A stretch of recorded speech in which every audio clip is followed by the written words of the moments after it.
Ever since the beginning, the girl's family member disagree her relationship with the boy, saying that because of family background, if she insists of being together with the boy, she'll suffer for her whole lifetime. Because of the pressure applied by family members, she frequently quarrel with him.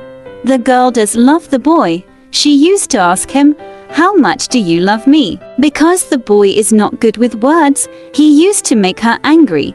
With additional comment from her parents, her mood gets even worse. The boy has become her anger-releasing target, and the boy just silently allowed her to continuously release her anger on him. Later, the boy graduated from university. He planned to further study overseas, but before he left, he proposed to the girl. "I don't know how to say nice words, but I do know that I love you. If you agree, I am willing to take care of you the whole life. About your family members, I will work hard to convince them and agree on us. Marry me, will you?" The girl agreed, and her parents, looking at the effort shown by the boy, agreed with them.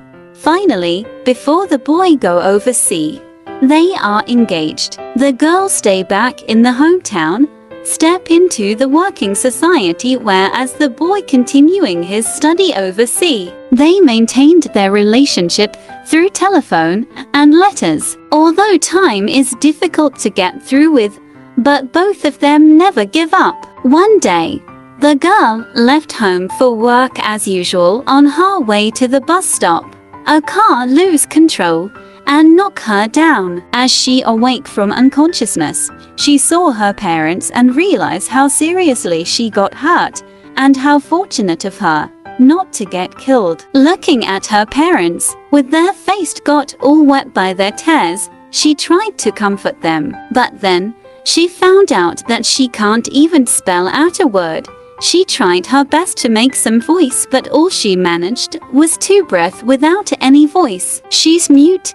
According to the doctor, the injury affected her brain, and that caused her to be mute for the rest of her life. Listening to her parents persuade, but can't even reply with a single word, the girl collapsed. Throughout the days, others then crying silently. Still it is crying. Later, the girl discharged from hospital. Returning to her home, everything is still like before, except that the phone ring has turned into the worst nightmare of hers. Ring after ring continuously stimulate her, stimulating her pain, but she can't tell the boy. She don't want to be a burden to him, and wrote him a letter telling him that she no longer want to wait. The relationship between them ended, and even returned him the engagement ring. Facing the letters and telephone from the boy, all she can do is to allow tears falling from her eyes. Her father decided to move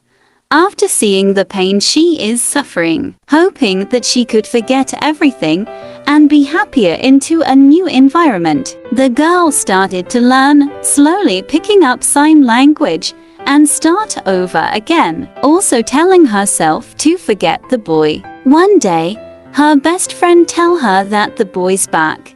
He's searching all around for her.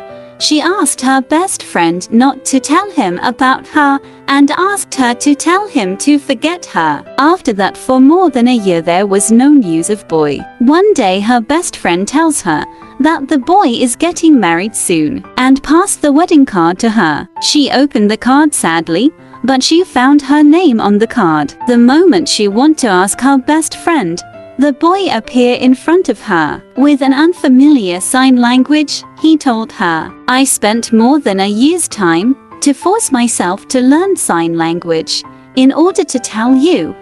I have not forgot our promise. Give me an opportunity. Let me be your voice. I love you." Looking at the slow sign language by the boy and the engagement ring she gave back to him, she finally smiled. Moral: do not be a coward and run away whenever there is a problem. Remember that every problem has a solution. Never ever break someone's heart. You may not know when it will happen to you. Thanks for watching and stay blessed.